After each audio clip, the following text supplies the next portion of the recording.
এই ব্যাপারটা কিরকম হলো? হ্যাঁ, তুমি আমার করে বিশুদ্ধ ব্যাচেলার ছেলেকে ছেড়ে তুম করে পাগলটাকে কেন বিয়ে করতে গেলে? করলাম করলাম আর তুমি তো চেয়েছিলে যাতে আমি এই বাড়িতে আসি, তবে সেটা তোমার প্রেমিকা হিসেবে নয়, তোমার বউদের হিসাবে।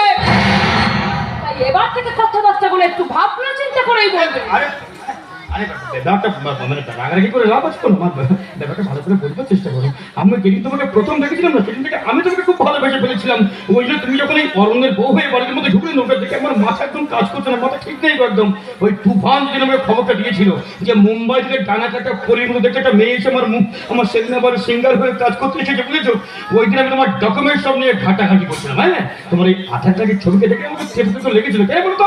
এখন তো আধার কার্ডের ছবির সঙ্গে বাস্তবে কিন্তু অমিল অমিল লাগে না? তোমার আধার কার্ডের ফটোগুলো ঝাপসা হয় একেবারে, কিন্তু তোমার এই পাসপোর্ট সাইজের মিষ্টি ছবিকে দেখে ওখান থেকে চুরি করেছিল, আমি আমার বুকের মধ্যে রেখে দিয়েছিলাম। আমি প্রত্যেকদিন রাত্রিবেলা ওকে বুকের মাঝে নিয়ে ঘুমাই, এতটাই ভালোবাসি আমাকে। Wow, wow, wow, that's great, that's great. It's my pleasure. How it is possible? Why not? আমি বলতে চাইছি, তোমার মতন এরকম একটা মহান দুশ্চরিত্র মানুষ আমার মতো একটা মেয়ের ছবি বুক পকেটে কেমন একটা ডাউট লাগছে না শোনা? তারপর তোমার এই খবরটা, কিন্তু তোমার এই কাকলি সোনা টিনা রূপা আর কি সব আছে, কি সব বেশি দিদি যারা আছে আর কি, তারা যদি শোনে কেমন একটা রাগ করবে না? না না, দূর বলে আমি কি সেরকম মানুষ নাকি? হ্যাঁ, আমার এই সাদা মনে কোনো কথা নেই, আমি সাথেও থাকি না পাশেও থাকি না। তোমার কথা ছাড়া অন্য কোনো মেয়ের কথা ভাবতে গেলে আমার গোটা শরীরে অ্যালার্জি বেরিয়ে যায়। রিপিট হয়ে যাচ্ছে না?